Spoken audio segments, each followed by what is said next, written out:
Cuando yo tenía 3 o 4 años de edad, hace ya muchos años de esto, tengo que decirle que hace unos cuantos años de esto, yo me aprendí una oración que quizás la hemos aprendido todos en nuestros países con un pequeño cambio, ¿no?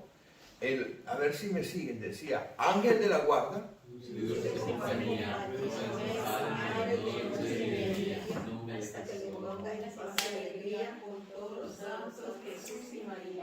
Wow, esa parte no me la sabía yo, porque era muy pequeñito.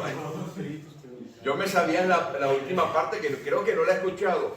Y es, no me dejes solo, que me perdería. Y ahí, pequeñito de 3 o 4 años de edad, un niño hermosísimo, que no lo podemos poner en duda jamás, se ponía ahí en la cama y oraba esa oración.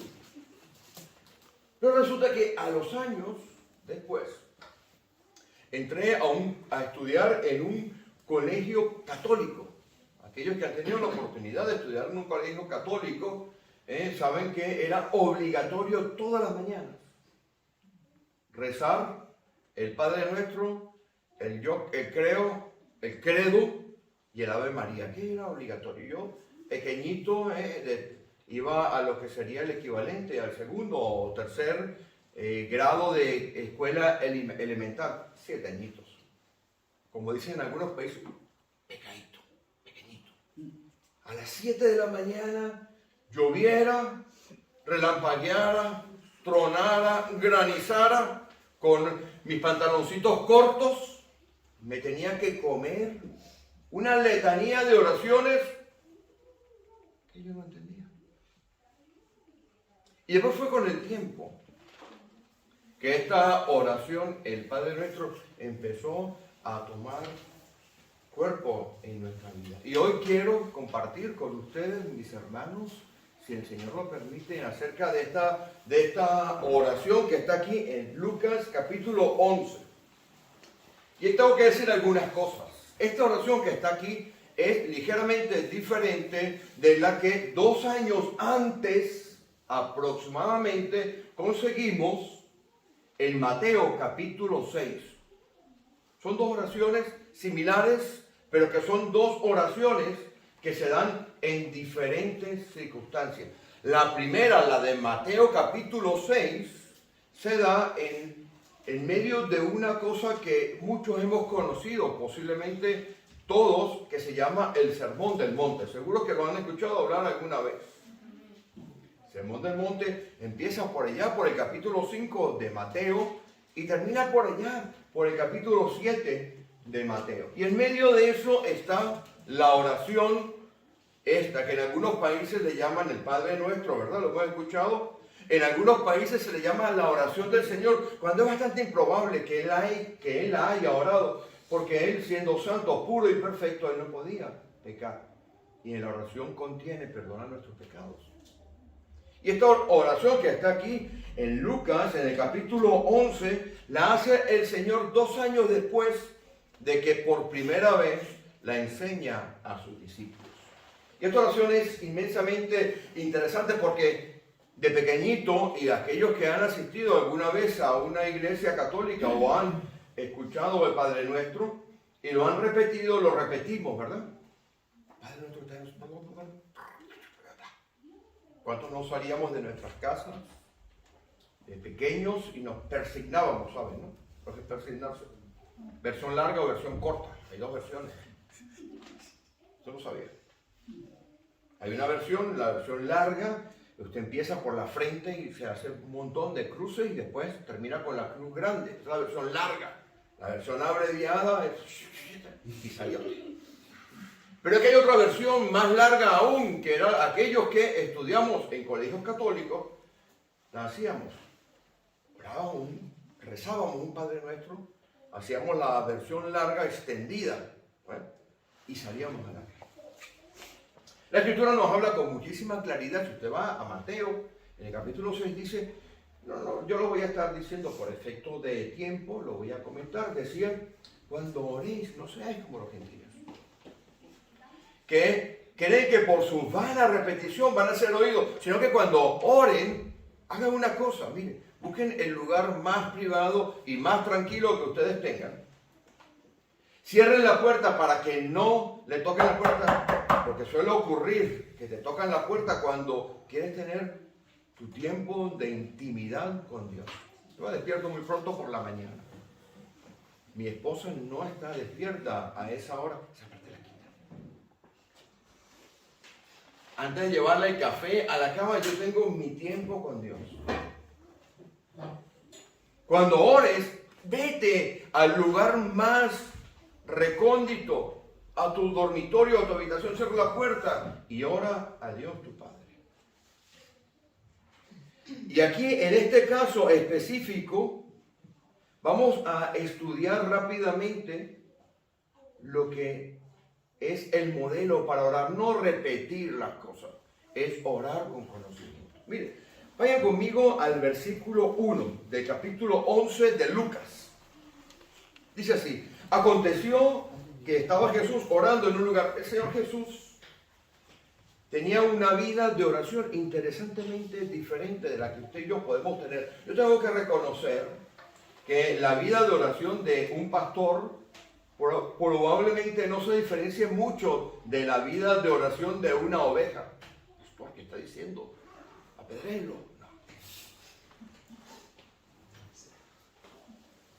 El pastor tiene la obligación de orar, pero no hay nada más antinatural, mi hermano, mi hermana, que orar. Usted empieza a orar y empieza a recordarse de 50 cosas diferentes, ¿sí o no? Porque es antinatural.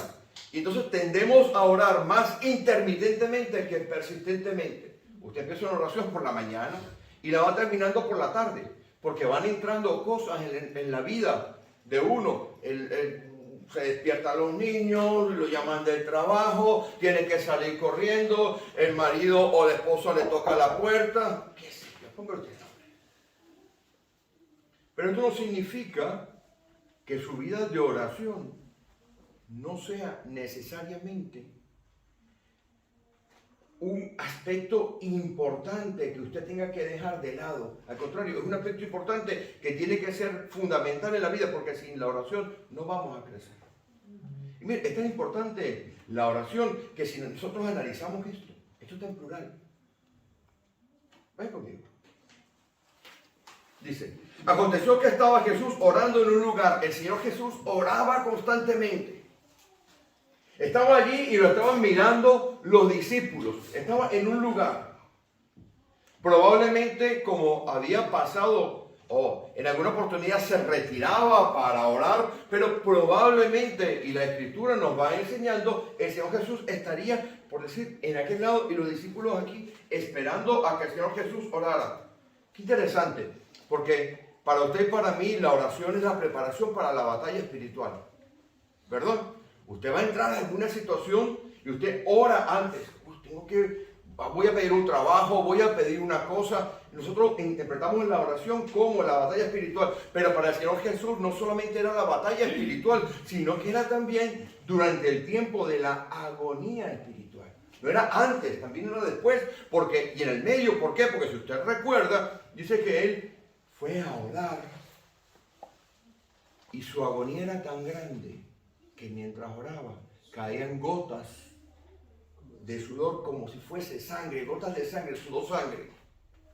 Aquellos que él había dejado al lado, estamos hablando de Lucas capítulo 22 en adelante, tienen que leerlo, y Mateo capítulo 26, aquellos que habían dejado al lado, que él los encontró durmiendo y les dijo: pero ¿qué hacen ustedes que no están orando?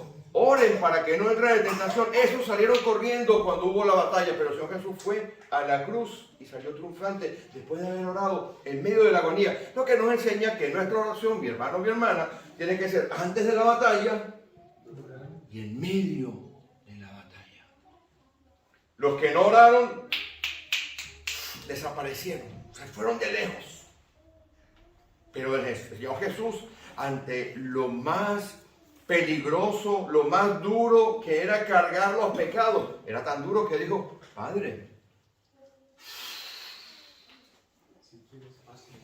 esta copa, ¿qué había en esa copa? Pues yo le voy a decir lo que hay en esa copa. Estaba usted, estaba yo. con todos nuestros pecados, toda nuestra maldad, toda nuestra injusticia, todo nuestro ego, todo lo que queremos hacer para nosotros mismos y en contra de Dios. Padre, pasa en esta copa si quieres, pero no se haga lo mío, sino lo que tú quieres. Y estaba allí el Señor Jesús orando en un lugar y cuando terminó le estaban atalayando. ¿Saben lo que es atalayar? Estaban mirando los discípulos y vino uno que con toda seguridad era Pedro. ¿Cómo sabemos que era Pedro? Porque Pedro era el que más hablaba. Si usted vaya a alguien, busque Marcos, capítulo 1, versículo 35. Búsquelo. Pedro era el que más se metía en donde no tiene que meterse. Marcos capítulo 1, versículo 35. ¿A quién aparece allí? A ver quién lo tiene, rapidito. Levantándose muy de mañana, siendo muy oscuro, salió y se fue a un lugar desierto y allí oraba. Siga. Y le buscó Simón y los que con él estaban. Simón era el hombre que estaba allí. Este seguro que aparece aquí, se acerca a uno de ellos cuando terminó, muchas gracias mi hermana, uno de sus discípulos le dijo, y habla en plural, Señor, enséñanos a orar. Esto es muy interesante aquí porque voy a leerla completa. Enséñanos a orar como también Juan enseñó a sus discípulos. Qué interesante. ¿Por qué habla de Juan? Juan tenía una vida de oración espiritual. No olvidemos quién era el padre de Juan. ¿Sabe quién era el padre de Juan? ¿Alguien me lo dice? No. Zacarías. Sacerdote de la orden de Abdías, aquella orden que David, cuando había organizado el templo, cuando había organizado el templo todavía no estaba construido, cuando había organizado la orden de sacerdotales, había colocado como octavo en la clase de oración y de predicación y de enseñanza y de ritos, había colocado la clase de Abdías. ¿Cómo se llamaba la mamá? Venía de la línea de Aarón. Este muchacho es pequeño. Chupaba oración en casa, no nos engañemos. El papá sacerdote. El papá sacerdote de la clase de Abdías.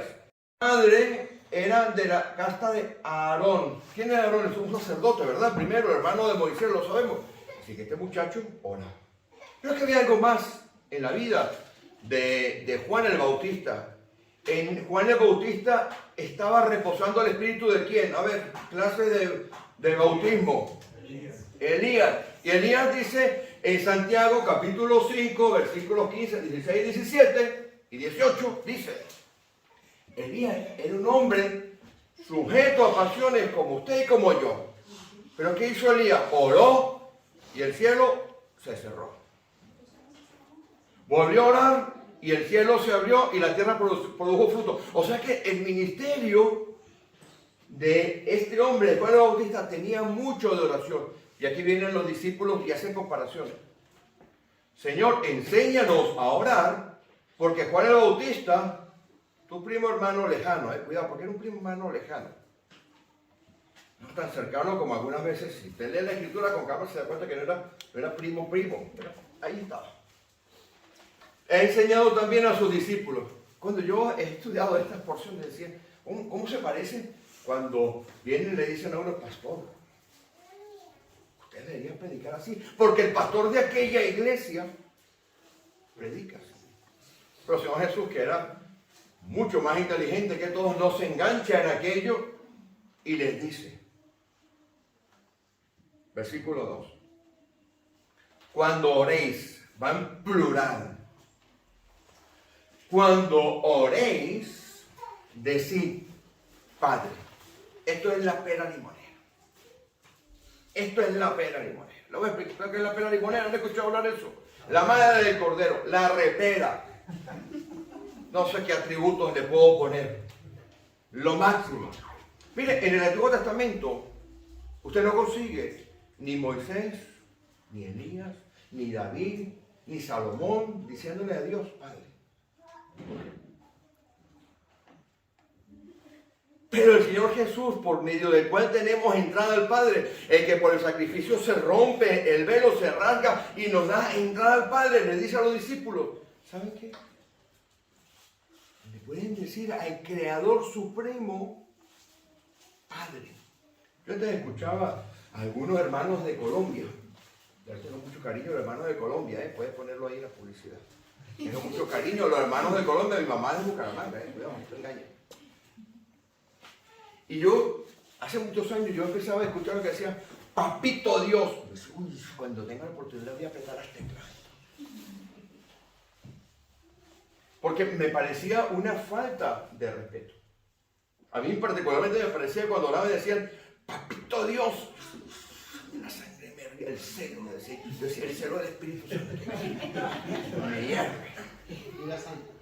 Pero resulta que si usted lee esta escritura con calma, cuando tenemos entrada al Padre, y el mismo Señor Jesús, que es el que manda en este tema, dice, díganle a Dios, papá.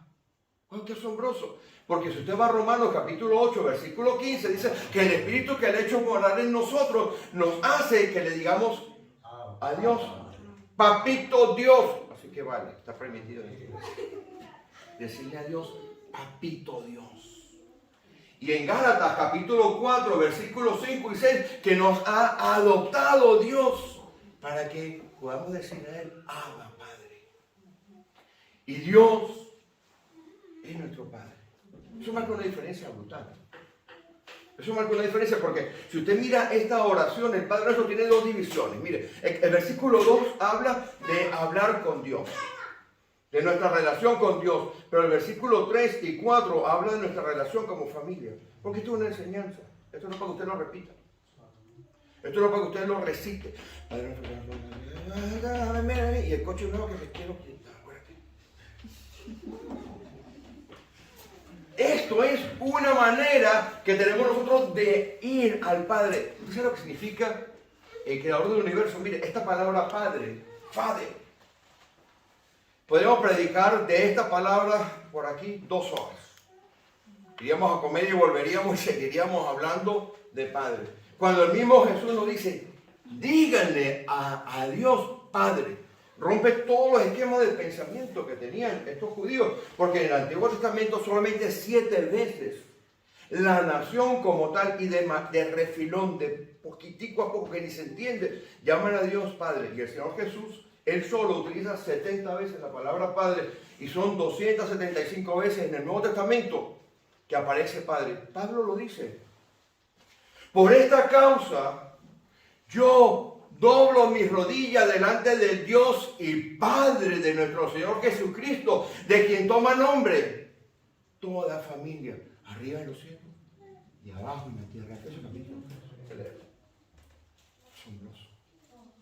La oportunidad que tenemos usted y yo de poder decirle al Creador del universo, a lo que existe siempre, ha existido, al todopoderoso Dios, aquel que en el Antiguo Testamento se revelaba de tal manera que había que ponerle nombres. El nombre de Dios es Jehová, ese es el nombre propio. Pero después usted tiene los apellidos de Dios, que son los atributos de Él. Jehová Elohim, ¿verdad? Usted tiene Jehová Rafa, Jehová Nisi. ¿Usted sabe lo que significa para usted y para mí poder ir y decirle a Dios Padre? Nosotros no entendemos, hemos reducido esta oración a una mera fórmula mágica para decirla de manera tal que creamos que nos sentimos bien. Pero hay algo aquí que es mucho más profundo. Decir, Padre nuestro, tuyo, mío, te pertenece, es tuyo. Los que hemos perdido nuestro Padre de carne. ¿Cómo añoramos poder decirle a nuestro papá, papá? ¿Cómo lo añoramos? ¿Cómo lo echamos en falta? Pero tenemos nuestro Padre que dice aquí en la Escritura que está en los cielos. Está en el Uranos. Esto es una dimensión increíble en la cual, sorpresa, está sentado Jesucristo. Sorpresa, está sentado usted. Dice la Escritura que nos ha resucitado y nos ha sentado en lugares celestiales. Es decir, nos ha puesto allá arriba y usted y yo vivimos aquí abajo y no nos enteramos de que tenemos entrada al Padre. Cuando oréis todos en conjunto y de manera individual, Lo primero que tiene que hacer es ir con la confianza de decirle a Dios, papito Dios, que Él está sentado allá arriba, pero usted está allá arriba con Él. Usted tiene entrada por medio de Jesucristo. Y es una llave que tenemos que aprender a echarle mano, porque aquí lo vamos a ver con toda la velocidad que me permita ese reloj que está allá al frente. Señor, para ese reloj. Que haga así como el Antiguo Testamento, detén el sol y la luna. Detén ese reloj de ese enchufe, porque me pone nervioso. Padre nuestro que estás en los cielos, dice aquí, santificado sea tu nombre. Mire, esta frase nos indica que tenemos que vivir una vida especial. ¿Quién puede buscar Isaías 40:25?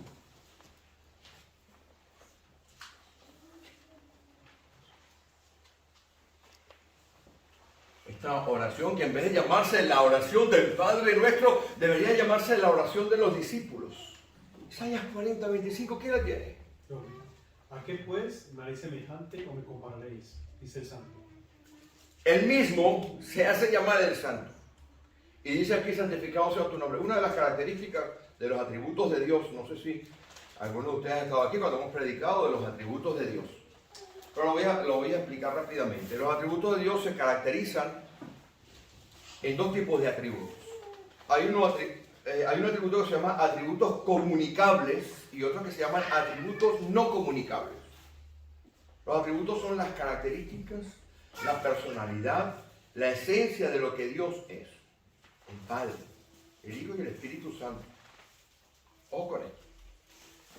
Hay un atributo de Dios que Él comunica. Por ejemplo, el amor de Dios lo comunica cuando Él nos hace renacer, como estábamos leyendo esta mañana, para una esperanza viva, porque viene el Espíritu de Dios. Entra a nuestro espíritu que está muerto, porque estábamos muertos en delitos y en pecados. Lo ha escuchado, lo ha leído, ¿verdad? En Efesios, ¿verdad? Capítulo 2. Viene el Espíritu de Dios y nos da vida. Pero no viene el Espíritu de Dios solo. Trae un montón de atributos con Él. Esos que se llaman los dones espirituales. ¿Ha escuchado hablar de los dones espirituales, verdad? Lo hemos visto en 1 Corintios, ¿verdad? Y lo hemos visto también en Romanos capítulo 12, ¿verdad? Lo hemos leído, lo hemos estudiado. Pero cuando Dios viene a nuestra vida y viene a nuestro espíritu, Él transmite un atributo, por lo menos uno, en nuestra vida. El amor de Dios, por ejemplo. El amor ágape. ¿Sabes qué tipo de amor? El amor ágape, Dios lo pone en el espíritu. No lo puede poner en ningún otro lugar. No lo puede poner en su carne y no lo puede poner en su alma. En su alma está el amor estoides, el amor fileo, el amor eros. Pero el amor ágape, el que proviene de Dios, el que hace que usted empiece a amar a Dios y aborrecer las cosas que no son de Dios, ese las coloca Él en su vida. Entonces cuando viene a nuestra vida, Él también mete la santidad. Ser santos, porque yo soy santo, dice Dios. Pero Él es único y dice, ¿a qué me compararéis? Yo, el santo. Entonces una de las características de Dios es la santidad. Lo que lo coloca por allá arriba es diferente. Y nos dice aquí, santificado sea tu nombre. ¿Cómo hacemos nosotros? Porque el nombre es muy importante. Tenemos que santificar el nombre de Dios. ¿Cómo vamos a santificar a alguien que es santo? Esto es un enigma espiritual, teológico, que lo vamos, si Dios lo permite, lo vamos a explicar rápidamente aquí. Nombre es una palabra que se llama, en el griego es onoma. ¿Han escuchado hablar del onomástico? El cumpleaños. Cumpleaños es su onomástico. Bueno, mire, los católicos, y yo respeto mucho a los católicos, tienen una cosa, cuando nombran un papa nuevo, ¿qué hace el papa? Se cambia el nombre, ¿no? Entonces ellos van y buscan en la historia del papado a alguien con el cual ellos se identifiquen. Entonces ponen nombre Alejandro no sé qué cosa, Juan Pablo I, Juan Pablo II, cambian el nombre. Entonces ellos tratan y cambian hasta el sello papal.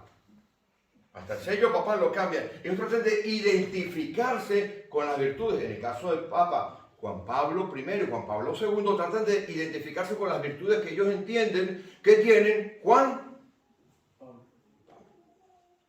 Pero cuando Dios le dice a usted, santificado sea tu nombre, Nos dice que tenemos que identificarnos con la manera de ser de Él. Por tanto, mi hermano, mi hermana, qué lugar tan peligroso este pastorear, qué lugar tan peligroso es la iglesia.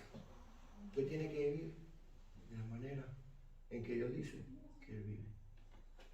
Santidad. Santidad. ¿Y santidad qué significa? No significa que usted se vista y parezca que se ducha con vinagre. Parece una estatua de cera del Museo Madame Tussauds de Londres. No, significa que usted reconozca que usted ya no es de esta esfera. Que usted está diseñado para vivir en otro lado. Mire, usted saca un pescadito del agua, ¿no? Saca un pescado del agua y lo pone ahí en la orilla del agua, ¿no? Fuera del agua. Y usted ve que el pescado, ¿qué hace? Es una operación así, ¿no? Que se mueve. Pero usted dice, pero yo voy a cambiar del ambiente. Usted coge una sombrilla, le pone una sombrilla al pescado, lo pone en lo que llama una tumbona, y le pone una Coca-Cola, no como Coca-Cola, póngale una limonada, ¿no? El pescado vuelve a ser así, ¿verdad? Igual pasa con nosotros cuando queremos volver al mundo. No somos de ese mundo, el pescado no está hecho para vivir en el aire, el pescado está hecho para vivir allí en el agua. Pues igual pasa con nosotros cuando Dios viene a nuestra vida y nosotros tenemos la capacidad dada por Dios de decir, Padre nuestro, ya todo tiene que cambiar. Porque si no cambia, es que usted no cambia. Si no cambia es porque usted está convencido, repita, convencido y no convertido. La conversión tiene frutos evidentes y visibles, como le hemos predicado anteriormente, en la vida de uno. Padre nuestro que estás en los cielos, qué asombroso eso, porque dice que Dios está allí. Está en un lugar donde usted y yo estamos con Él. Somos miembros de la familia de la fe con Dios. Voy a seguir en esta parte. Venga a tu reino. Entonces, ahora usted cuando empieza a orar, usted empieza a orar de lo que es, vamos a decir, el programa de Dios. El plan de Dios. Usted ha empezado a orar y ha reconocido que Dios es su Padre. Que usted tiene que vivir como Él dice que hay que vivir, porque Él está en el cielo, porque hay que santificar su nombre, porque usted no puede estar en lugares donde no puede estar. No puede vestir como no puede vestir. No puede vivir como no puede vivir. Porque usted es como el pescadito que está hecho nuevo para vivir en el agua, no vivir afuera. Si usted se empeña a vivir afuera, le auguro una muerte por la asfixia. Y mata. Entonces ahora bien, venga a tu reino. Ese es el programa de Dios. Ese es el programa de Dios para nosotros. Pedir a Dios que vivamos en ese reino de leyes que tiene Él para su vida y para mi vida. Porque usted y yo, mi hermano, mi hermana, tenemos que añorar la venida del reino. Venga a tu reino. Tenemos que vivir como si viviéramos ya arriba, en la Nueva Jerusalén. No, pastor, pero ¿de qué yo me voy para el cielo? Lea Apocalipsis. Usted y yo vamos para la Nueva Jerusalén. ¿Quién lo cree? Amén. No oigo. Amén. No oigo, póngale volumen. Amén. Porque si no me dice amén, corto todo esto, cojo un litro de aceite y lo unto. Usted está destinado a vivir en la Nueva Jerusalén, en el cual, ¿quién es el Cordero? Estará allí. Usted tiene que creerlo, vivirlo. Hay una historia súper cierta en Irlanda. Abren una taberna en un barrio, frente a una iglesia. Y entonces el pastor llama a oración. Todo el día tomando a los borrachines y tal. Vamos a orar para que Dios cierre esa taberna. Ayuno y oración toquiqui. Todo el mundo orar aquí. 7 días orando. A la semana y media, ¡pum!, cae un rayo en la taberna. Y se carga la taberna completa. Y el dueño de la taberna, esto es historia, le voy a mandar el link. El dueño del enlace, el dueño de la taberna, dice, uy, fueron los cristianos. Lo voy a denunciar. y plantea una denuncia en algunos derechos, en el derecho español seguro que no, pero en los derechos ingleses y derechos americanos, eso es aceptable. Va y presenta una denuncia contra la iglesia. Y llaman abogados defensores, abogados acusadores. Y entonces van al juicio, ¿no? Alegatos. Este señor dice que en la taberna se incendió porque cayó un rayo porque ustedes estaban haciendo ayuno y oración. No, nosotros no. Nosotros no. ¿Sabe qué? Gana este porque cree más en Dios que usted. Pues mi hermano, mi hermana, ¿entiende lo que le digo? Si usted va al trono de la gracia, crea. Porque si no, van a repeticiones. Voy a seguir. Hágase tu voluntad como en el cielo, también en la tierra. Y cuando usted ha terminado ese versículo 2, donde ha entendido que Dios es su Padre, donde usted ha dicho, voy a vivir y estoy viviendo como tú quieres, Dios manda tu reino que tiene tus propias reglas, vamos a vivir a Él. Entonces usted pasa a la parte de la familia. Mira conmigo, este versículo 3 es plural, ¿verdad? El pan nuestro de cada día, dánoslo hoy. Por una sencilla razón, porque usted tiene que pedir por su hermano y por su hermana. Usted tiene que interceder para que su hermano y su hermana tengan trabajo, tengan provisión. Amén. Y si usted tiene más de un pan, y ojo con esto, la frase que está aquí no está ligada, fuera del Nuevo Testamento, en el griego clásico, no está ligada de ninguna manera a lo que el enfoque tenemos aquí. Excepto en las listas de compra. El Cairo, ¿saben lo que es el Cairo, verdad? Una ciudad. En una época fue colonizada por los griegos. La palabra que se usa en griego aquí estaba dando algunas dudas hasta que consiguieron una lista de compra de una señora de la época del Cairo cuando fue colonizada por los griegos y decía, la lista de compra, pan, leche, huevo, azúcar, colacao, esa cantidad de cosas que no le gusta comprar. Y decía, para un día. No compraba más que un día. Lo que esto significa, si lo citamos en el contexto de que después de que usted ha tenido su relación con Dios, del contexto correcto, y usted pide por su hermano, y usted recibe, porque su hermano está pidiendo por usted, usted sabe lo que tiene que hacer, compartir con el hermano. Por eso una iglesia tiene atrás una caja. Porque sabe lo que es triste en nuestra sociedad, que usted abre su alacena, y ahí hay cosas que hasta se caducan y su hermano y su hermana están pasando necesidad. Danos, plural, no dame. Danos hoy el pan nuestro de cada día. Es cuando usted ya terminó la primera parte y ha puesto sus cosas con Dios, usted empieza a pedir por la familia. Por la provisión para su familia. Porque usted es su familia, usted es mi familia.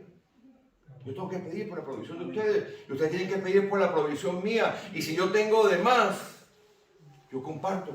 Amén. Ese es el Padre Nuestro. No son vanas repeticiones. Es la explicación de cómo tenemos que cambiar el chip aquí. Quítese de Windows 7, Windows 95. Usted está ya en Windows 10 o no sé qué. 11, ese ya. Yo tengo que cambiar ya. Windows 11 estamos ya. A ver, seguimos.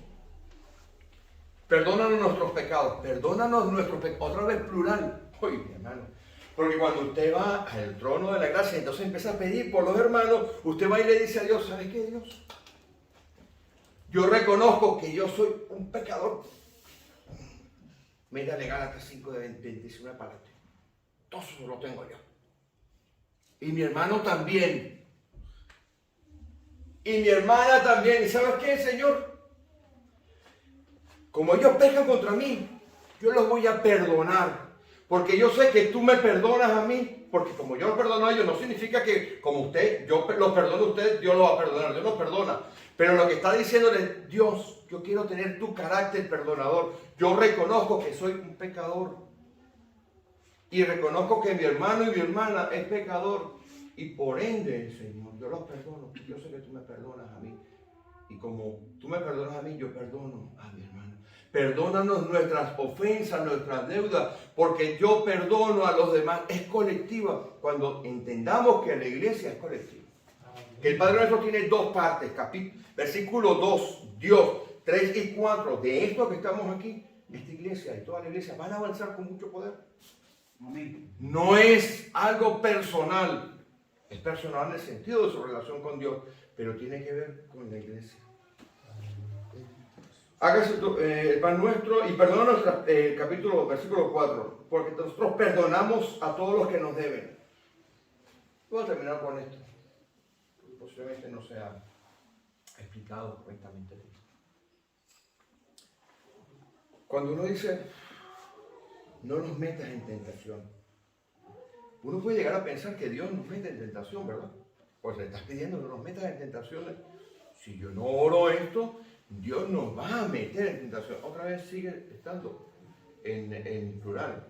Mire, cuando usted ha ido al trono de la gracia, ha dicho, papito Dios, le ha dicho, quiero vivir en tu reino, quiero imitarte, ahora voy a pedir por mis hermanos, por su provisión diaria, ahora usted pide por protección de la iglesia, de su hermano y de su hermana.